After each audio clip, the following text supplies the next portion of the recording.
하나님이 함께 하시면 길이 열립니다. 하나님이 함께 하시면 문제가 해결됩니다.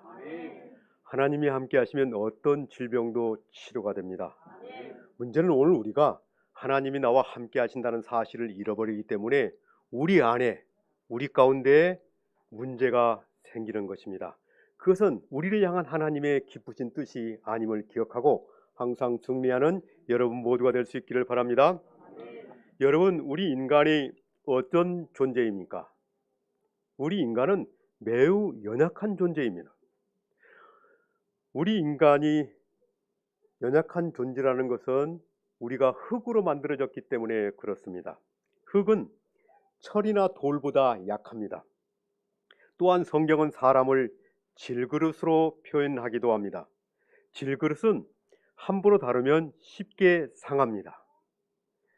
누군가 생각 없이 말을 툭 던지면 그 말 한마디 때문에 우리는 밤새 잠을 이루지 못할 때도 있습니다. 이 소나 돼지는요, 말을 툭 던져도 잘 자요. 마태복음 12장에 보면 또 이렇게 말합니다. 사람을 상한 갈대와 꺼져가는 심지로 이렇게 비유하고 있습니다. 여러분, 상한 갈대가 무엇을 의미하는 것이겠습니까? 이 갈대라고 하는 것은 잡목 중에서 가장 연약한 식물입니다. 그런데 그 갈대 중에서도 이 상한 갈대니까 가장 연약한 모습을 보여주고 있는 것입니다. 여러분, 상한 갈대란 과거에 잘 되던 사업이 무너진 것을 말합니다. 상한 갈대란 과거에 건강했던 사람이 건강이 하루아침에 이렇게 문제가 생긴 경우를 말하는 것입니다. 상한 갈대란 과거에 좋았던 모든 것들이 다 잃어버린 상태, 그것을 상한 갈대라 성경은 우리에게 이렇게 말해주고 있습니다. 꺼져가는 심지는 무엇입니까? 꺼져가는 심지는 과거에는 열정이 있었습니다. 과거에는 희망이 있었습니다. 그런데 그 열정과 희망이 다 사라져간 사람, 이 사람을 가리켜서 꺼져가는 심지라 이렇게 말합니다. 여러분, 성경은 우리 인간을 깨어지기 쉬운 질그릇으로, 상한 갈대로, 또 나아가서 꺼져가는 심지로 우리를 비유하고 있습니다. 우리는 우리가 연약한 존재라는 사실을 인정해야 합니다.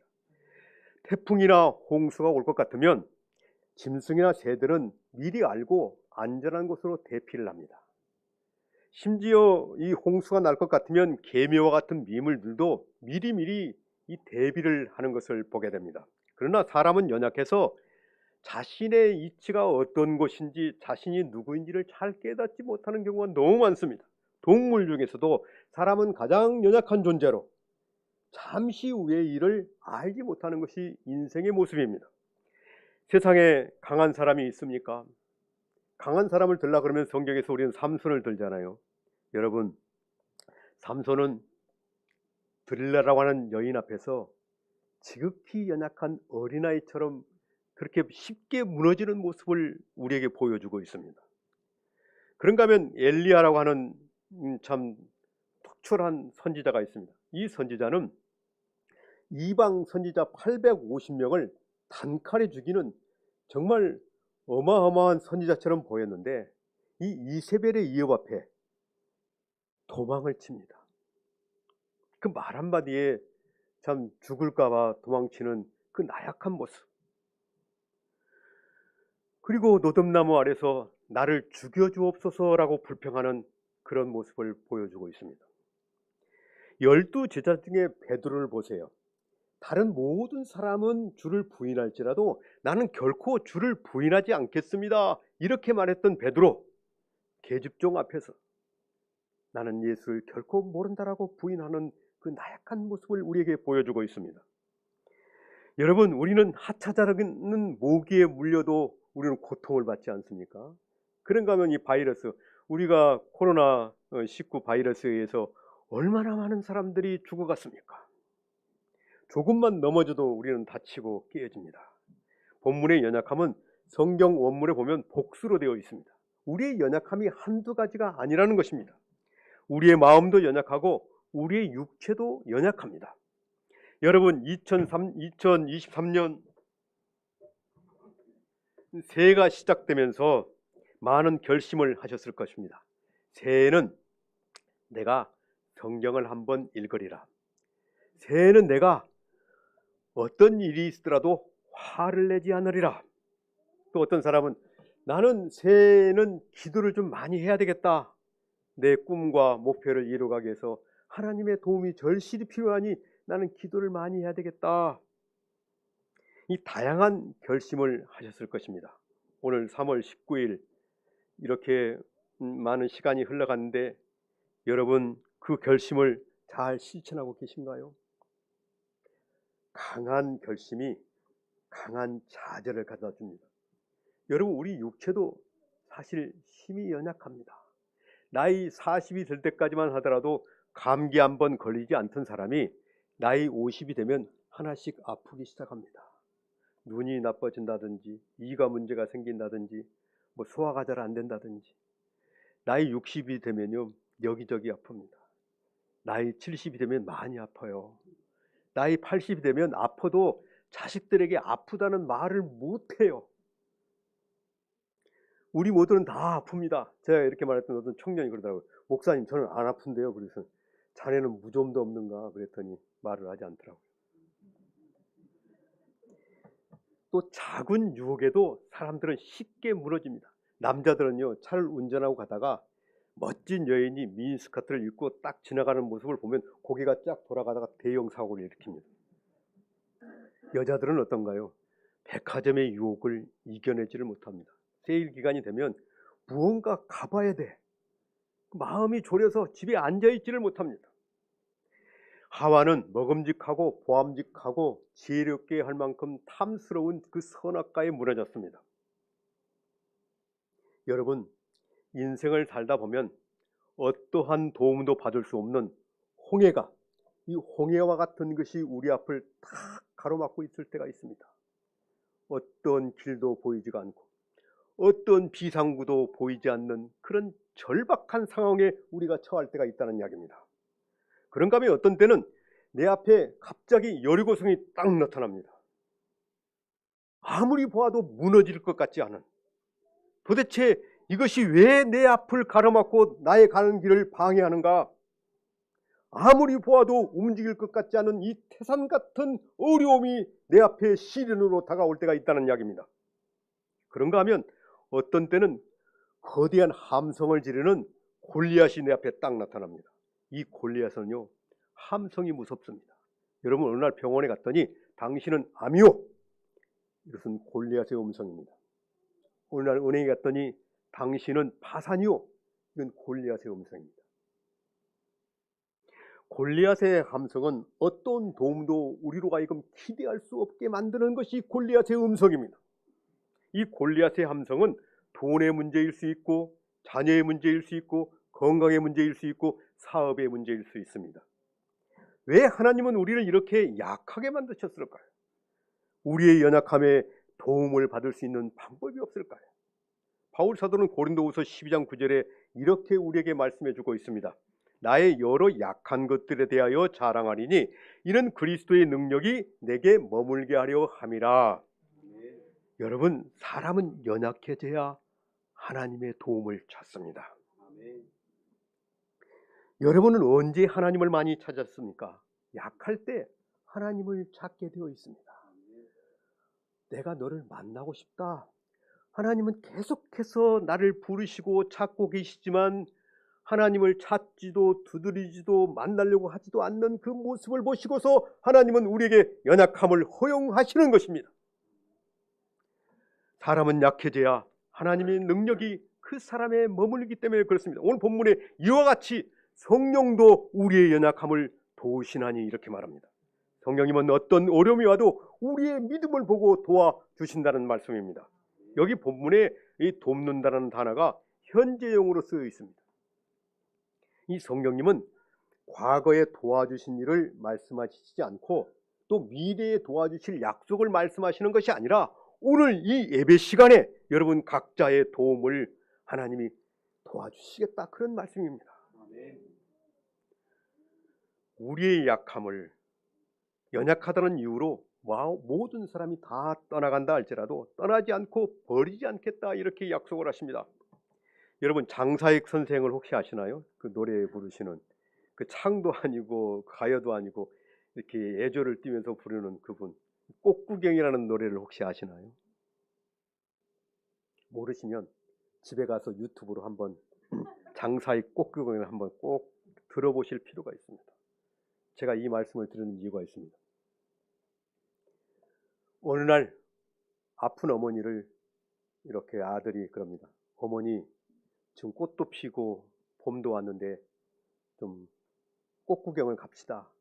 등에 업고 어머니를 업고 이제 이렇게 마을을 지나서 산길로 가는데 산으로 깊이 들어가는 그 아들의 모습을 보면서 아하, 이 아들이 나를 고려장 하려고 하는구나 생각하고 그 솔잎을 따서 자식이 자기 자신을 버린다는 그 참 수치스럽고 치욕스러움에도 불구하고 그런 자식임에도 불구하고 그 자식을 돌아오는 길에 길을 잃어버릴까봐 솔잎을 따서 길을 만들어주고 가는 그런 노래가 바로 꽃구경이라는 노래입니다. 여러분 요즘에도요 고리장이 있어요. 요양원, 요양병원에 들어가면 나오지 못한다. 거기는요 한번 들어가면 나오지 못하는 곳이 요양원이고 요양병원입니다. 자녀들이 물론 집에서 맞벌이를 한다든지 또 여러 가지 바쁜 일들로 인해서 어머니를 돌보지 못하기 때문에 요양원이나 요양병원에 가는 것은 그나마 낫습니다. 옛날에 한 20년 전에는요 부모를 제주도에 갖다 버렸어요. 그러면 지문 대조를 해가지고 도로 이렇게 돌려보내니까 동남아로 데려다가 동남아에다 갖다 버리고 옵니다. 그래 말도 안 통하죠. 이게 그때 딱 정신을 차리는 순간 아 자식이 나를 버렸구나. 입을 딱 닫아 말을 안 하는. 그럼 이 사람이 어디서 왔는지 물론 한국에서 왔는지는 아는데 그럼 이런 근데 지금은 그렇게 동남아로 갈 필요도 없어요. 그냥 가까운 요양병원에 갖다 모시다 놓습니다. 그리고 일주일에 한 번씩 갑니다. 그러다가 한 달에 한 번 가다가 명절에만 가다가 딱 발을 끊습니다. 그러면은요 자식이 나를 버렸다는 것 때문에 치매가 와요. 거의 10중 8구 다 치매가 옵니다. 머리가 돌지 않고서는 살아갈 수가 없어요. 자식이 나를 버렸다는 것 때문에 도대체 내가 어떻게 키웠는데 이 자식이 나를 버릴 수 있는가? 그 충격에 치매가 오는 거예요. 여러분 건강할 수 있기를 바랍니다. 모든 사람이 내가 싫어서 나를 버린다 할지라도 나의 연약함을 도우시는 성령님은 결코 나를 버리지 않는다는 사실입니다. 약한 나로 강하게 가난한 날 부하게 눈먼 날 볼 수 있게 주 내게 행하셨네. 할렐루야. 성령님은 늘 우리 곁에서 우리의 믿음을 돕고 계십니다. 내가 믿음이 없으면 하나님을 찾을 수 없기 때문에 제발 좀 믿어라. 그 하나님이 너와 함께 하신다는 사실을 잊어버리지 말라. 계속해서 성령은 우리 가까이에서 우리와 함께 하시면서 말씀하고 계시는 거예요. 요한복음 14장 16절에 이렇게 말씀하십니다. 내가 아버지께 구하겠으니 그가 또 다른 보혜사를 너희에게 주사 영원토록 너희와 함께 있게 하시리라. 여기 이 보혜사라고 하는 단어는 파라클레토스라고 하는 단어입니다. 이 파라클레토스라고 하는 단어는 뭔 뜻이냐면 항상 우리와 함께 하시면서 우리를 변호해 주신다는 이야기입니다.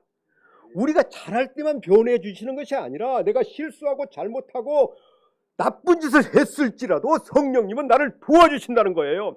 왜요? 나의 변호사가 되어 주신다는 이야기입니다. 여러분 강한 척 혼자 힘으로 인생을 살지 않기를 바랍니다. 어떤 일에도 우리를 떠나지 않고 우리의 믿음을 돕고 계시는 그 성령님을 의지해야 오늘 우리가 도움을 받을 수 있습니다.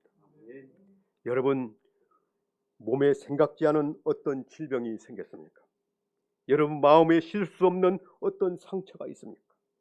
자녀들에 대한 염려와 고민이 있습니까? 가정에 근심되는 어떤 문제가 있습니까? 사업에 대한 어떤 걱정이 있습니까?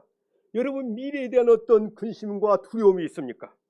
우리가 연약할 때 성령님은 사실 우리의 가장 가까이에서 나와 함께 하심을 기억할 수 있기를 바랍니다. 그래서 그 연약함은 우리에게는 위기지만 성령님을 의지하면 기회가 되는 것입니다. 창세기 25장 이하에 보면 에서와 야곱에 대한 이야기가 나옵니다. 인간적으로 보면 에서가 좋습니까? 야곱이 좋습니까? 인간적으로 보면 에서가 훨씬 낫습니다. 에서는요, 키도 크고 힘도 세고 또 그 털도 북슬북슬한 그 멋진 남자예요. 거기다가요, 성격도 좋아요. 그러니 이런 사람이 있을까 싶을 정도로, 남자가 봐도 남자가 멋진 사람이 있잖아요. 그런 사람이 바로 예서를 상징합니다. 그런데 여러분, 반면에 야곱을 보세요. 뺀질뺀질하게 생겼어요. 부엌에만 늘 왔다 갔다 하는 소심한 사람이에요. 그리고 부엌에 이제 설거지나 마당 청소나 하고 그 하나 잘하는 게 있는데 팥죽 하나 잘 끓이면, 요즘으로 말하면 라면 하나 잘 끓이는 거예요. 인간관계에 문제가 많습니다. 남의 것을 탐하고, 그 이름의 뜻이 도둑놈이라는 뜻이에요. 사실은 사기꾼, 도둑놈 이런 뜻 아니겠습니까? 아니, 형님이 사냥하고 배고프게 돌아왔는데 팥죽 한 그릇 달라 그러면 그 주면 좋을 거 아닙니까?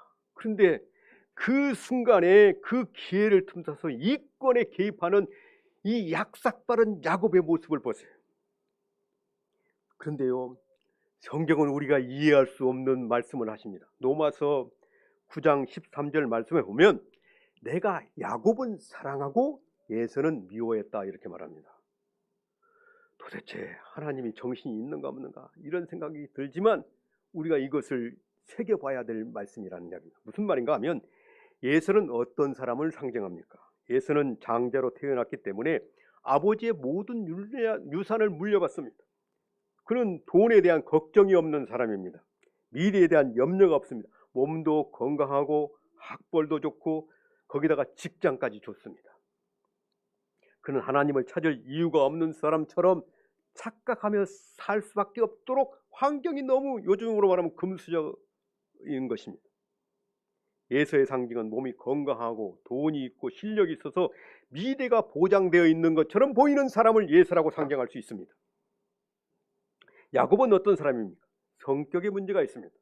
몸도 약합니다. 미래도 불안합니다. 하지만 그는 은혜를 사모합니다. 그는 하나님의 축복을 기대합니다. 나아가서 나를 도울 수 있는 분이 하나님이신 것을 알고 믿음으로 하나님 앞에 헌신합니다. 하나님의 말씀에 온몸으로 헌신하는 모습을 보여주고 있습니다. 비록 연약하지만 믿음으로 사는 사람을 성령님은 우리에게 도와준다는 사실을 이 야곱을 통해서 우리에게 보여주고 계신 것입니다. 여러분을 도와주시는 성령 하나님을 믿음으로 바라볼 수 있기를 바랍니다. 역대하 16장 9절에 보면 이렇게 말씀합니다. 여호와의 눈은 온 땅을 두루 감찰하사 전심으로 자기에게 향하는 자를 향하여 능력을 베푸신다. 오늘 누구에게 능력을 베풀어 주시는가? 하나님에게 초점을 맞추며 사는 사람, 하나님을 기대하고 믿음으로 그 하나님을 의지하는 사람, 이 사람을 하나님께서 도와주시겠다는 것입니다. 여러분, 산을 옮기라 그러면 삽으로 여러분 파가지고 산 옮길 수 있겠습니까? 없습니까? 근데 옮기라, 하나님이 산을 옮기라 그러는데 옮겨요? 못 옮겨요? 옮길 수 있어요. 포크레인 돼가지고 덤프차 한 25톤 덤프 돼가지고 하면 며칠 만에 옮겨요. 길이 내잖아요. 산을 뚫어가지고 길도 내고. 여러분, 이 강대상을 여기 우리 안수 집사님한테 이거 강대상 옮기세요 그러면 이거 옮길 수 있겠어요? 이거 무거워서 나 못 들어요. 이러면 안 돼요. 해야 돼요. 그 대신 내가 못하니까 그러면 한 두 사람 더 나오세요 해가지고 셋이 들면 되잖아요. 문제는 내가, 하나님이 나에게 뭔가를 시킬 때는 내게 벌 주려고 시키는 게 아니라 뭐 때문에 시키는 거예요? 복을 주기 위해서. 뭔가 하나님이 의도 없는 행동은 안 하세요. 하나님은 우리의 삶의 모든 것은 다 허용적인 작정에 의해서 운행되고 있다는 것이 칼빈의 예정론입니다. 여러분,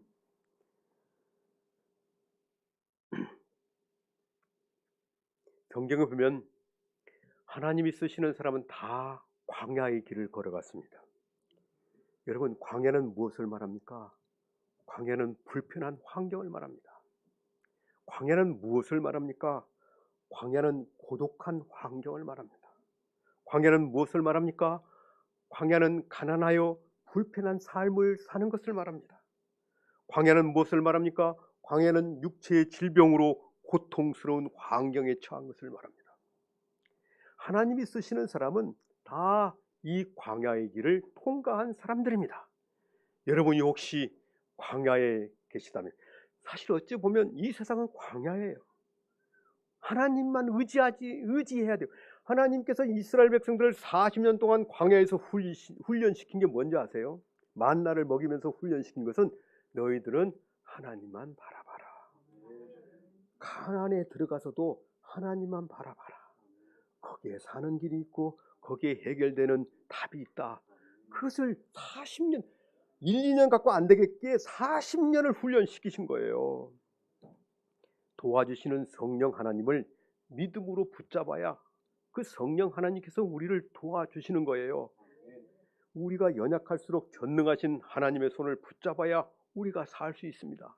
약할 그때가 강함이기 때문에 그렇습니다. 여러분, 어두운 터널에 갇힌 사람은요, 희미한 불빛이라도 그 불빛을 보고 나가야지 거기서 주저앉으면 죽습니다. 얼마나 약한지 그것은 중요하지 않습니다. 얼마나 오랫동안 힘든 삶을 살았는가, 그것도 중요하지 않습니다. 여러분, 하나님은 감기를 치료하시는 것이나 암병을 치료하시는 것이나 똑같습니다. 사람들은 감기는 내가 기도해서 나을 수 있다 이렇게 생각을 합니다. 근데 암병은 어디 가야 한다고 생각합니까? 병원 가야 된다고 생각. 물론 병원 가지 말라는 게 아니에요. 하나님의 능력에는 전능하시다고 우리가 고백하면서 왜 전능하신 그 하나님을 찾지 않느냐 이겁니다. 내가 약한 자라는 사실을 아는 사람에게는 소망이 있습니다. 우리는 강한 사람 같지만 사실 지극히 연약한 사람들입니다. 열왕기하 5장에 보면 나만 장군에 대한 이야기가 나옵니다. 이 나만 장군은 갑옷을 입고 있는 동안에는 모든 사람들의 존경과 찬사를 한 몸에 받는 그런 사람입니다. 그런데 갑옷을 벗고 안방에 앉아있는 그 순간은 가장 애로운 사람, 답답한 사람이었습니다. 왜냐하면 사람들이 이렇게 가져다주는 꽃다발은 반갑지가 않았어요. 거기다가 반짝이는 훈장은 썩은 면류관에 불과했던 거예요. 왜요? 사랑하는 아내도 돈도 권력도 심지어 가족도 자신에게 도움이 되지 않았기 때문에 그랬습니다. 그는 문둥병이라는 불치의 병으로 죽어가기 있었기 때문에 어떤 것에도 도움을 받을 수 없다는 것 때문에 좌절하고 절망하는 사람에게 꽃다발이 무슨 소용이 있고 그 훈장이 무슨 소용이 있겠습니까? 그런데 그에게 엘리사를 찾아가면 낫는다는 그 하인의 말을 듣고 어렵게 엘리사를 찾아갑니다. 근데 여러분 보세요. 힘들게 찾아온 이 나만 장군에게 엘리사가 나와서 마중하지도 않고 하인을 시켜서 갑옷을 벗고 요단강에 들어가 7번 목욕하라 이렇게 말합니다. 자신을 대우하는 처사가 지극히 모욕적이었지만 그럼에도 불구하고 그는요 어떻게 합니까? 이렇게 보세요.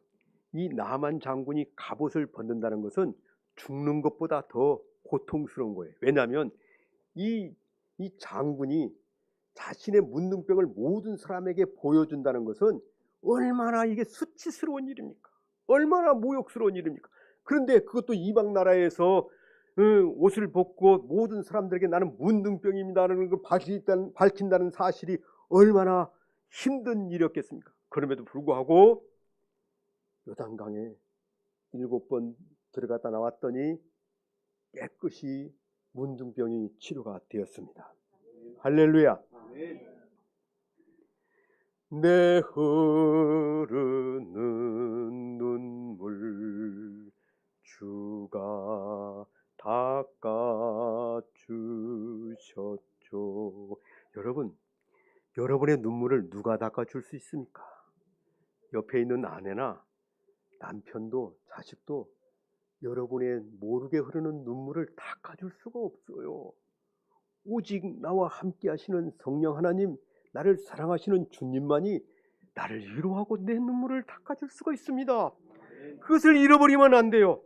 강수가 목사님이 그런 이야기를 하시잖아요. 어떤 사람이 시골에서 올라와서 자수성가를 해서 이렇게 이제 뭐 이렇게 그 고물상을 하면서 큰 돈을 벌어서 이제는 이제 생산 공장을 좀 만들어서 좀 이제는 좀 쓰레기 같은 거 안 줍고 다녀야 되겠다 하고 공장을 짓는데 갑자기 몸이 아프기 시작한 거예요. 그래서 아, 이거 병원 가면 큰 병이라 일지 모르겠다 생각하면서 내가 이 공장이나 다 지어놓고 가서 검사를 해야 되겠다. 그리고서 공장을 다 지어놓고 병원 가서 이렇게 진찰을 했더니 말기암인 거예요. 대장암 말기인데 온몸에 전이가 되어가지고 3개월밖에 못 산다는 거예요. 그래서 이 사람이 집에 들어와서 누웠더니 아내가 여보 오늘 병원 갔다며 어떻게 뭐라고 말해? 그랬더니 아 괜찮대 이렇게 말했지만 이렇게 이제 그 저녁이 되는데 잠이 오지를 않는 거예요. 3개월밖에 못 산다는 것 때문에 내가 지금까지 어떻게 살아왔는데 이 모든 것을 다 내려놓고 내가 이 세상을 떠나야 한다는 생각 때문에 도저히 잠을 이룰 수가 없는 거예요. 그래서 거실에 나와서 물을 한 잔 이렇게 마시는데 눈물이 쏟아지는 거예요. 근데 이제 아내를 한번 이렇게 안방에 문을 이렇게 살짝 아내를 열어보니까 그렇게 코를 골고 자는데 남편은 지금 3개월밖에 못 산다고 죽는다 그러는데 아내는 뭐 남편이 죽거나 말거나 잠만 퍼자고 있는 모습을 보고서 도대체 나는 뭔가 그 자식 아들 둘인데 아들 방을 이렇게 살짝 이렇게 열어보니까 애들도 그냥 뭐 잠을 퍼자고 있는데 도대체 아버지가 죽든 말든 나는 자야 됩니다 하고 잠만 자고 있는 거예요. 물론 모르니까 그럴 수 있겠지만 그 자식들을 보고 아내를 보면서 내 죽음 앞에 자식도 아내도 돈도 공장도 아무 필요가 없구나. 여러분 내게 필요한 게 누구인 걸 이제 기억할 수 있겠습니까? 그분을 의지할 수 있겠습니까? 그 하나님을 우리는 의지하지 않으면 우리는 낙동강고 오리알이 되는 거예요. 그건 시간 문제입니다. 여러분 우리는 약할 때 하나님을 찾아야 되는 신호인 걸 기억하고 그 하나님을 믿음으로 바라볼 수 있는 여러분 모두가 될 수 있기를 바랍니다. 성령 하나님은 우리의 연약함 가운데 무엇을 도와주시는가? 기도를 도와주신다. 본문은 그렇게 말합니다. 왜 하필 기도를 도와주실까요? 이왕에 도와주려면 큰 선물을 주든지 큰 능력을 주시든지 아니면 이왕이면 현찰로 딱 주면서 야, 너 필요한 거 싸! 이렇게 하면서 돈을 주면 얼마나 좋겠어요. 그런데 왜 성령님께서 내가 좋아하는 그런 것들을 준다는 이야기는 한마디도 없고 뭘 도와주신다고요? 기도를 도와주신다는 거예요. 근데 여기에는 중요한 깨달음이 있습니다. 여러분 사람은 육체적으로나 정신적으로 문제가 생기면 기도를 하지 않습니다. 감기만 조금 걸려도 기도를 안 해요. 여러분 기분이 조금 나빠도 기분 나쁘다고 기도를 안 합니다. 여러분 그런가 하면요 사랑에 빠져도 정신을 못 차리느라고 기도를 못 해요. 그런가 하면 사랑의 대상이 없으면 또 사랑이 대상이 없어졌다고 짜증이 난다고 기도를 안 합니다. 사탄은 오늘 우리 그리스도인들이 믿음으로 기도하는 것을 제일 두려워합니다. 우리 그리스도인들이 믿음으로 기도하는 것을 가장 싫어하는 게 사탄이에요. 왜요? 기도하면 해결되는데 그 환경과 문제를 만들어주는 게 마귀예요. 어떻게든지 기도하지 못하도록 방해하는 게 마귀입니다. 온갖 방법을 다 동원해서 우리가 기도할 수 없도록 마귀는 우리를 방해하고 있다는 사실을 기억할 수 있기를 바랍니다. 하나님의 자녀임에도 불구하고 여러분 믿음으로 기도하지 않으면 인간적이고 정욕적이고 세상적이고 마귀적인 사람이 되는 것은 시간 문제입니다. 믿음으로 드리는 우리의 기도를 하나님이 돕고 계신다는 사실을 우리가 기억해야 됩니다. 여러분 믿음이 없는 사람의 특징이 무엇인지 아십니까? 기도를 하지 않는다는 것입니다. 기도할 마음이 없어졌다. 기도한 지가 오래되었다. 이 사람은 영적으로 빨간불입니다. 성경은 쉬지 말고 기도하라고 명령을 하십니다. 하려면 하고 말라면 이게 아니라 쉬지 말고 기도하라 이거예요. 명령이에요, 명령. 여러분 기도가 즐거워야 합니다. 아침에 일어나자마자 기도해야 합니다. 길을 걸어가면서 기도해야 합니다. 차를 타고 가든지 운전하든지 가면서 기도해야 됩니다. 여러분 쉬지 않고 기도해야 마귀의 이 불같은 시험을 우리가 방어하고 이겨낼 수 있기 때문에 우리가 쉬지 말고 기도하라고 성령은 우리에게 말씀하고 계시는 거예요. 여러분 우리가 틈만 나면 뭘 해야 됩니까? 기도해야 됩니다. 근데 틈만 나면 어떤 사람은요 먹는 사람이 있어요. 어떤 사람은 틈만 나면 자는 사람이 있어요. 여러분, 틈만 나면 믿음으로 뭘 해야 됩니까? 기도해야 합니다. 성령님은 우리가 믿음으로 기도하지 않으면 우리의 약함을 도울 수가 없기 때문에 기도를 돕는 거예요. 제발 기도해라. 기도해라. 목사님이 새벽기도 모이세요 하면 연희를 제쳐놓고 모일 수 있기를 바랍니다. 그때 역사가 일어나요. 그때 문제가 해결돼요. 그때 응답이 오는 거예요. 문제는 내가 하기 때문에 내 문제가 복잡해지고 어려워지고 힘들어지는 거예요. 여러분, 왜 성령께서 탄식하며 기도하실까요? 이 탄식이라는 게 뭔지 아세요? 부모 앞에서 자식이 죽었을 때의 고통을 탄식이라 이렇게 말합니다. 성령님은 자신의 영혼이 죽어가고 있음에도 불구하고 믿음으로 기도하지 않고 세상 속으로 불나방처럼 뛰어드는 사람을 보면 탄식하십니다. 성령님은 하나님의 나라와 주님의 몸된 교회는 조금도 관심이 없고 오직 땅의 것에만 집착하며 믿음 없이 사는 사람을 보면 탄식하십니다. 성령님은 일주일 내내 기도 한마디 하지 않고 있다가 주일날만 되면 정확하게 예배 자리에 나와서 앉아있는 그 사람을 보고도 탄식하십니다. 우리를 위해 탄식하며 기도하시는 성령님이 계심을 여러분 기억할 수 있기를 바랍니다. 세상 모든 사람이 여러분을 떠나도 여러분을 떠나지 아니하시는 그 성령 하나님께서 여러분을 돕겠다고 그러시는데 왜 그 성령 하나님을 기쁘시게 해드리지 못합니까? 여러분을 위하여 기도를 도우시는 성령 하나님이 계시다는 사실을 기억하는 사람은 기쁨으로 기도할 수 있습니다. 여러분의 연약한 것 때문에 괴로워하십니까? 여러분의 인간적인 어떤 문제와 어떤 질병의 고통 때문에 힘들어하십니까? 연약함을 인정하고 성령님을 믿음으로 찾기만 하면 그 성령님께서 여러분의 연약함이 무엇이든지 도와줄 수 있다는 사실을 여러분 기억할 수 있기를 바랍니다. 성령님을 믿음으로 구하는 사람에게는 실패를 성공으로 바꾸어 주십니다. 그러나 성령님을 믿음으로 찾지 않고 자신의 힘으로 어떻게 살아보겠다고 하는 사람은 성공하는 것처럼 보이지만 그 사람은 이미 실패한 사람인 것입니다. 나는 돈이 너무 많기 때문에 기도할 이유가 없다.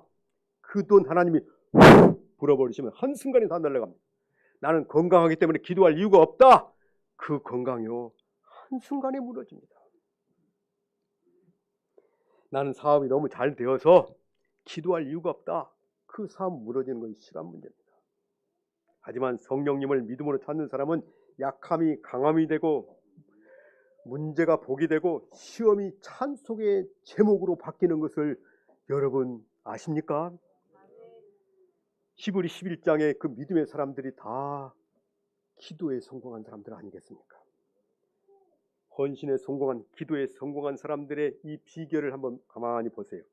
성령 하나님의 도우심을 위하여 믿음의 기도에 성공한 사람들이에요. 여러분 다니엘을 보세요. 그는 사자굴에서도 기도했어요. 사자굴에서 여러분 제가 이렇게 믿음으로 이렇게 기도를 했더니 사자굴에 들어간 다니엘이 두려워 떨었을까요? 그 찬송을 불렀을까요? 여러분 믿음이 참 좋으시네요. 나는 두려워 떨었을 것 같은데 찬송을 한 거예요.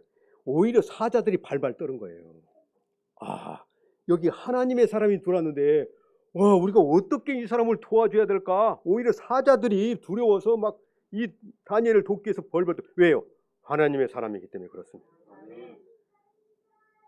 다니엘이 기도했더니 다리오 왕을 비롯한 이 많은 이 사람들이 하나님의 무릎에 꿇게 된 이 사실을 기억하십니까?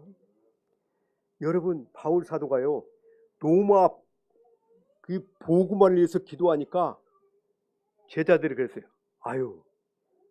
지금 자신의 생명조차도 담보할 수 없는 상황에 이 로마 복음화가 무슨 소용이 있겠습니까? 이런 생각을 했던 사람들이 있었을까요? 없었을까요?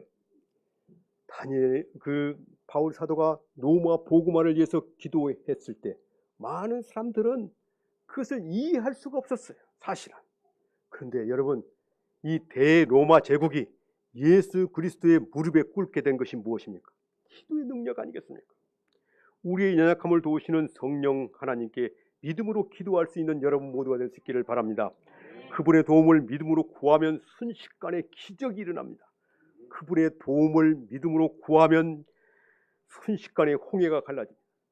그분의 도움을 믿음으로 두드리면 순식간에 질병이 치료가 됩니다. 그분의 도움을 믿음으로 기도하면 순식간에 사업이 왕성하게 됩니다. 하나님은 실력이 있고 능력 있는 완벽한 사람도 좋아하십니다. 그러나 자신의 연약함을 인정하는 사람, 매 순간 믿음으로 성령 하나님의 도우심을 의지하는 사람, 연약하지만 믿음으로 도우심을 기도하는 그 사람을 하나님은 더 기뻐하십니다. 여러분, 어떤 도움이 여러분에게 필요하십니까? 여러분은 결코 혼자가 아닙니다. 연약함을 믿음으로 기도할 수 있는 여러분 모두가 될 수 있기를 바랍니다. 우리 주님께서는 선한 수고가 없는 사람에게 칭찬하신 일이 없어요. 아무 일도 하지 않은 성도에게 축복하신 일도 없어요. 위대한 신앙인은 거룩한 믿음이 있었습니다. 위대한 신앙인은 헌신된 기도가 있었습니다. 한번 따라하겠습니다. 위대한 신앙인은 거룩한 믿음이 있었다. 위대한 신앙인은 헌신된 기도가 있었다. 여러분, 하나님 앞에 서실 날이 있다는 사실을 기억하십니까? 우리는 천년만년 살 것 같지만 우리는 언젠가는 하나님 앞에 서야 합니다. 그때 과연 여러분이 하나님 앞에 섰을 때 상을 받을 믿음입니까? 아니면 겨우 구원받을 믿음입니까? 이왕이면 축복을 받는 삶을 살아야 하지 않겠습니까? 여러분이 하나님 앞에 섰을 때 칭찬받을 만한 신앙생활입니까? 아니면 책망받을 삶을 지금 살고 계십니까? 이왕이면 멸류관 상급을 부둥켜 안고 감격하는 그 순간을 우리 모두 맞이해야 되지 않겠습니까? 우리를 도우시는 성령님을 의지하시고 승리하는 여러분 모두가 되시기를 주 예수의 이름으로 축원합니다. 기도하겠습니다.